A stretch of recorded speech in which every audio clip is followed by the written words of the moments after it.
فَإِذَا سَوَّيْتُهُ وَنَفَخْتُ فِيهِ مِن رُوحِي، اے فرشتوں جب میں اس آدم کو بنا لوں، اس کی تخلیق مکمل کر لوں اور اس میں اپنی روح میں سے پھونک دوں، فَقَعُوا لَهُ سَاجِدِينَ، تو گر پڑنا ان کے سامنے، اس کے سامنے سجدے کے اندر۔ مصطفیٰ برسا خیش را کے دی ہماوست، اے مسلمان اپنے آپ کو مصطفیٰ کے قدموں تک پہنچا دو صلی اللہ علیہ وسلم، اس لیے کہ دین تو نام ہی محمد کا ہے۔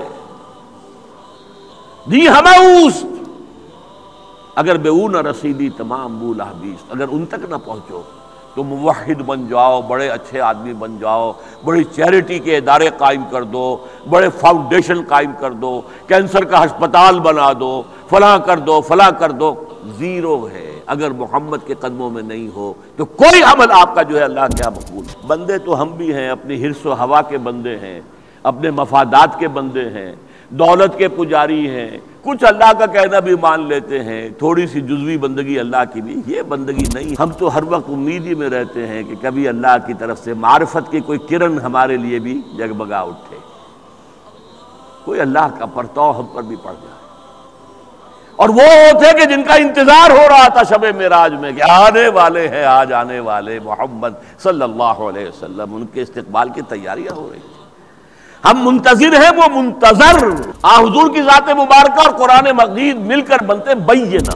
اس قرآن کو ڈسکریڈٹ کرنے کی کوشش صدیوں سے ہو رہی تھی۔ اب کلکتہ ہائی کورٹ نے ورڈکٹ دے دیا تھا کہ اس قرآن کے اوپر بین لگنا چاہیے، یہ تو خونی کتاب ہے، یہ جہاد قتال، اس کے نزدیک تو روحانیت کا سب سے اونچا مقام ہے اللہ کی راہ میں جنگ کرنا۔ جب فرسٹ ورلڈ وار ہو رہی تھی 1914 سے جو شروع ہوئی تھی 1918 تک، لارڈ جارج تھا اس وقت وزیر اعظم انگلستان کا، اس نے ہاؤس آف کامنز کے اندر قرآن کا نسخہ لہرایا اور کہا جب تک یہ کتاب دنیا میں ہے دنیا میں امن نہیں ہو سکتا۔ یہی آج پورا مغرب کہہ رہا ہے، بش کہہ رہا ہے، بش کے نیو کونز کہہ رہے ہیں۔ امریکیوں نے نصاب کی کتابوں سے جہاد اور قتال کی آیتیں نکلوا دی، سعودی عرب میں نکلوا دی، ہمارے ہاں نکل رہی ہے۔ سعودی عرب میں خطبوں میں جو وہاں کے امام ہیں انہیں روک دیا گیا ہے، نہ جہاد اور قتال کی کوئی آیت بیان کرو اور نہ یہود اور نصارہ کے اوپر جو تنقید قرآن میں آئی ہے اسے بیان کرو۔ اور اگر واقعہ یہ ہے کہ اللہ نے یہ ذمہ داری نہ لی ہوتی تو جیسے یہودیوں نے تورات میں تحریف کی اور عیسائیوں نے انجیل میں، ہم بھی کبھی نہ بخشتے قرآن کو، ہم ان سے کم نہیں ہیں۔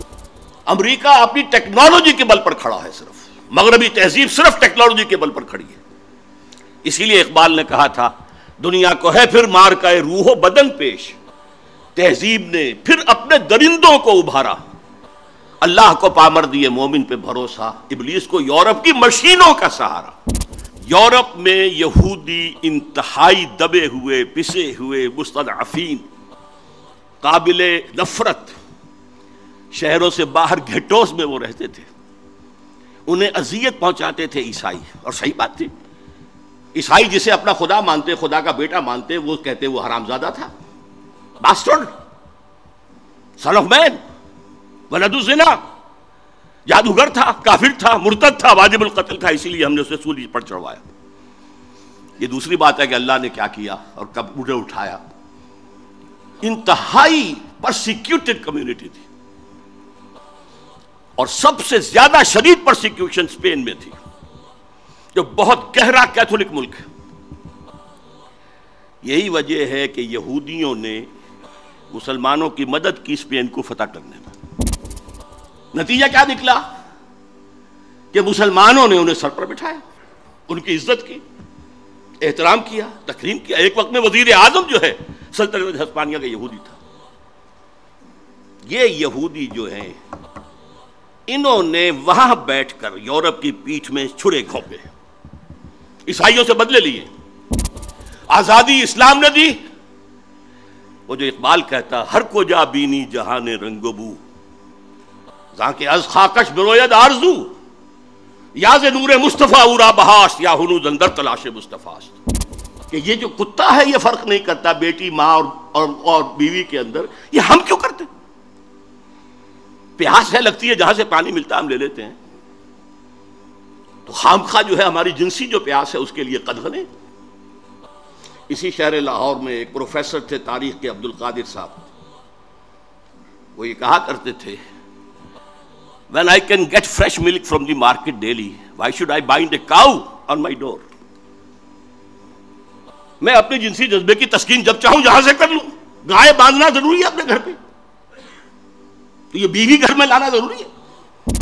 یہ بے خدا سائنس اور بے خدا بلکہ مخالف خدا فلسفہ ہے جس نے اس روشن خیالی کو جنم دیا ہے جو آج پیش کی جا رہی ہے۔